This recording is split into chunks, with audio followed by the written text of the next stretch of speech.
ਤੇ ਅਗਲੀ ਖਬਰ ਦੇ ਵੱਲ ਵਧੀਏ ਸ਼ਰਮਾ ਜੀ, ਗੱਲ ਕਰੀਏ ਸਪੀਕਰ ਸਾਹਿਬ ਦੀ ਤੇ ਮੰਤਰੀ ਸਾਹਿਬਾਨ ਦੀ। ਕਹਿੰਦੇ ਇਹਨਾਂ ਨੂੰ ਸ੍ਰੀ ਅਕਾਲ ਤਖ਼ਤ ਸਾਹਿਬ ਤੇ ਤਲਬ ਕੀਤਾ ਜਾ ਸਕਦਾ ਜੀ। ਪ੍ਰਵੀਨ ਜੀ, ਪੰਜ ਸਿੰਘ ਸਾਹਿਬਾਨਾਂ ਦੀ ਬੈਠਕ ਹੈ ਸ਼ਹੀਦੀ ਸਭਾ ਤੋਂ ਉਪਰੰਤ। ਸ਼ਹੀਦੀ ਸਭਾ ਫਤਿਹਗੜ੍ਹ ਸਾਹਿਬ ਚੱਲ ਰਹੀ ਹੈ ਨਾ, ਅੱਜ ਦੂਜਾ ਦਿਨ ਹੈ ਜੀ ਜੀ। ਤੇ ਕੱਲ ਨੂੰ ਫਿਰ ਨਗਰ ਕੀਰਤਨ ਸਜੇਗਾ ਸ਼੍ਰੀ ਫਤਿਹਗੜ੍ਹ ਸਾਹਿਬ ਤੋਂ ਜੋਤੀ ਸਰੂਪ ਸਾਹਿਬ ਤੱਕ, ਫਿਰ ਇਹ ਸਭਾ ਸੰਪੰਨ ਹੋਏਗੀ। ਸੋ ਇਹ ਸ਼ਹੀਦੀ ਪੰਦਰਵਾੜੇ ਨੂੰ ਦੇਖਦਿਆਂ ਹੋਇਆ ਮੈਨੂੰ ਲੱਗਦਾ ਕਿ ਪੰਜ ਸਿੰਘ ਸਾਹਿਬਾਨ ਦੀ ਬੈਠਕ ਤੁਰੰਤ ਇਹ ਤੋਂ ਬਾਅਦ ਬੁਲਾਈ ਹੈ, ਇਹਨਾਂ ਦਿਨਾਂ 'ਚ ਨਹੀਂ ਬੁਲਾਈ।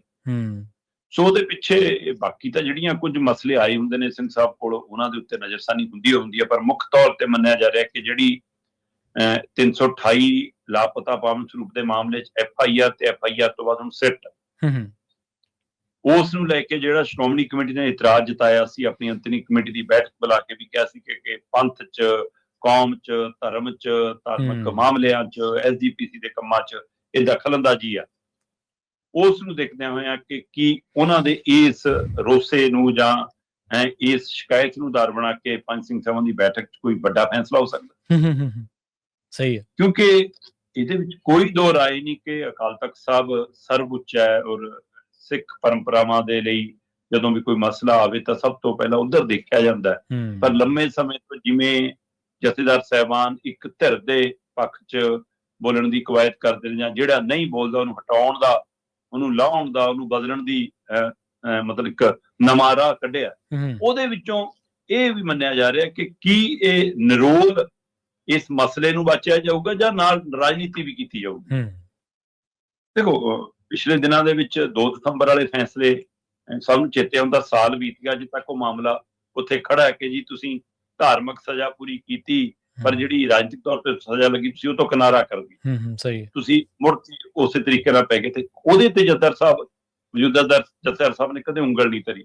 ਉਲਟਾ ਲੋਕ ਤਾਂ ਉਮੀਦ ਕਰਦੇ ਆ ਕਿ ਜਿੰਨਾ ਕੁ ਕੰਮ ਕਰਦੇ ਤੁਰੇ ਆ ਰਹੇ ਨੇ ਉਹਨਾਂ ਕੰਮਾਂ ਚੋਂ ਕਿ ਜੀ ਆਉਂਦੇ ਦਿਨਾਂ 'ਚ ਫਕਰੇ ਕੌਮ ਵੀ ਵਾਪਸ ਮਿਲਿਆ ਖੜਾ ਜੀ।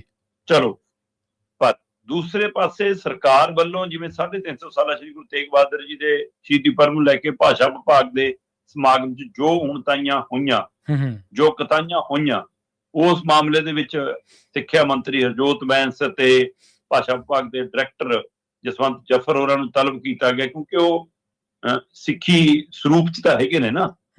ਸੋ ਇਸ ਲਈ ਉਹ ਤਲਬ ਹੋ ਗਏ। ਤੇ ਮੁੱਖ ਮੰਤਰੀ ਭਗਵੰਤ ਮਾਨ ਦਾ ਕਹਿੰਦਾ ਮਤਲਬ ਇਹ ਤਾਂ ਨਹੀਂ ਕਹਿੰਦਾ ਕਿ ਮੈਨੂੰ ਅਕਾਲ ਤਖ਼ਤ ਸਾਹਿਬ ਤੇ ਬੁਲਾਓ, ਮੈਨੂੰ ਸਕੱਤਰੇ ਤੇ ਬੁਲਾ ਲਓ, ਮੈਂ ਆ ਜੂ, ਮੈਂ ਫਿਰ ਝੱਗਾ ਚੋੜ ਕਰ ਦੂੰ, ਮੈਂ ਕਰ ਦੂੰ। ਮਤਲਬ ਕਿਉਂਕਿ ਉਹਨੂੰ ਪਤਾ ਹੈ ਕਿ ਮੈਨੂੰ ਅਕਾਲ ਤਖ਼ਤ ਸਾਹਿਬ ਤੇ ਨਹੀਂ ਬੁਲਾਇਆ ਜਾ ਸਕਦਾ, ਮੈਂ ਉਸੇ ਕੈਟਾਗਰੀ 'ਚ ਜਿਹਨੂੰ ਉਹ ਪਰਾਂ ਕਰ ਦਿੰਦੇ ਨੇ ਕਿ ਕਾਕਾ ਤੂੰ ਤਾਂ ਸਿੱਖੀ 'ਚ ਵੀ ਨਹੀਂ ਆਉਂਦਾ, ਤੂੰ ਪਰੇ ਹੋ ਜਾ। ਸਹੀ ਗੱਲ ਹੈ, ਬਿਲਕੁਲ, ਹੈ ਨਾ। ਸੋ ਇਸ ਲਈ ਉਹ ਕੀ ਚੌੜ 'ਚ ਬੋਲ ਰਹੇ ਨੇ। ਪਰ ਲਗਾਤਾਰ 328 ਪਾਵਨ ਲਾਪਤਾ ਸਰੂਪਾਂ ਦੇ ਮਾਮਲੇ 'ਚ ਸਿੱਖ ਸੰਗਤ, ਨਾਨਕ ਨਾਮ ਲੇਵਾ ਸੰਗਤ, ਗੁਰੂ ਗ੍ਰੰਥ ਸਾਹਿਬ 'ਚ ਆਸਥਾ ਰੱਖਣ ਵਾਲੀ ਸੰਗਤ ਇਹ ਚਾਹੁੰਦੀ ਹੈ ਕਿ ਸੱਚ ਪਤਾ ਲੱਗੇ ਕੀ ਹੈ। ਸਹੀ ਹੈ। ਪਰ ਉਹ ਤੋਂ ਪਹਿਲਾਂ ਇਹੀ ਪੰਜਾਬ ਸਰਕਾਰ ਇਹ ਵੀ ਦਮ ਭਰਦੀ ਰਹੀ ਹੈ ਕਿ ਜੀ ਅਸੀਂ ਤੁਹਾਨੂੰ ਬਹਿਬਲ ਕਲਾਂ ਬਰਗਾੜੀ ਕਾਂਡ ਦੇ ਵਿੱਚ ਇਨਸਾਫ ਦਿਵਾਵਾਂਗੇ। ਜੀ, ਉਹ ਮਾਮਲਾ ਸਿੱਧਾ ਸਰਕਾਰ ਦੇ, ਮੁੱਖ ਮੰਤਰੀ ਦੇ ਆਪਣੇ ਗ੍ਰਹਿ ਵਿਭਾਗ ਦੇ ਅੰਦਰੋਂ ਛਾਣਬੀਣ ਦਾ। ਉੱਥੇ ਤਾਂ ਤੁਸੀਂ ਕੁਝ ਨਹੀਂ ਕਰਦੇ, ਕਿਉਂਕਿ ਉੱਥੇ ਤੁਹਾਨੂੰ ਲੱਗਦਾ ਕਿ ਜੇ ਉਹ ਮੁੱਦਾ ਚੱਕਾਂਗੇ, ਹੁਣ ਜੇ ਅਕਾਲੀਆਂ ਨੂੰ, ਕਾਂਗਰਸੀਆਂ ਨੂੰ ਘੇਰਾਂਗੇ ਤਾਂ ਨਾਲ ਬਦਨਾਮੀ ਸਾਡੀ ਹੈ ਕਿ ਤੁਸੀਂ ਸਾਡੇ ਸਾਥ ਚੱਲ ਕੀ ਕਰ ਲਿਆ। ਇਸ ਉੱਥੇ ਤਾਂ ਵੱਟ ਕੇ ਪਾਸਾ। ਹੁਣ ਇਹਨੂੰ ਲੱਗਿਆ ਕਿ ਪਰ ਸਿੱਖੀ ਦੇ ਨੇੜੇ ਤਾਂ ਦਿਖੀਏ, ਸਿੱਖੀ ਨਾਲ ਪਿਆਰ ਤਾਂ ਦਿਖਾਈਏ। ਸਹੀ ਹੈ। ਜੇ ਚਾਹੇ ਚਲਾਉਣਾ ਦਿੱਲੀ ਵਾਲਿਆਂ ਨਹੀਂ ਹੈ, ਪਰ ਅਸੀਂ ਪੰਜਾਬ ਦੇ ਮਸਲਿਆਂ ਨਾਲ ਵੀ ਦੋ ਚਾਰ, ਇਸ ਲਈ ਉਹ 328 ਲਾਪਤਾ ਪਾਵਨ ਸਰੂਪ ਦੇ ਮਾਮਲੇ 'ਚ ਕਹਿੰਦੇ ਜੀ ਉਹ FIR ਕਰ ਰਹੇ ਨੇ।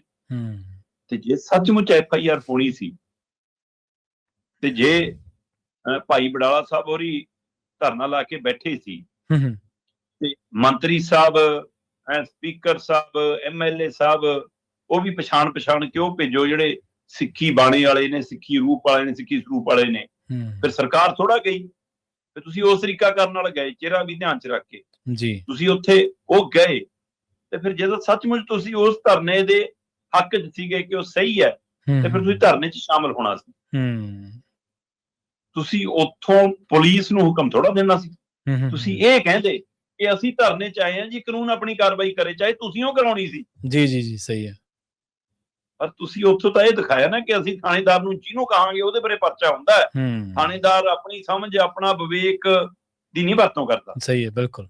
ਉੱਥੋਂ ਫੋਨ ਕਰਾ ਕੇ FIR ਕਰਾਈ, FIR ਤੋਂ ਬਾਅਦ ਹੁਣ ਸਿੱਟ ਬਣ ਗਈ ਤੇ ਇਹ ਟਕਰਾ SGPC ਨਾਲ ਵੱਡਾ ਹੋ ਗਿਆ।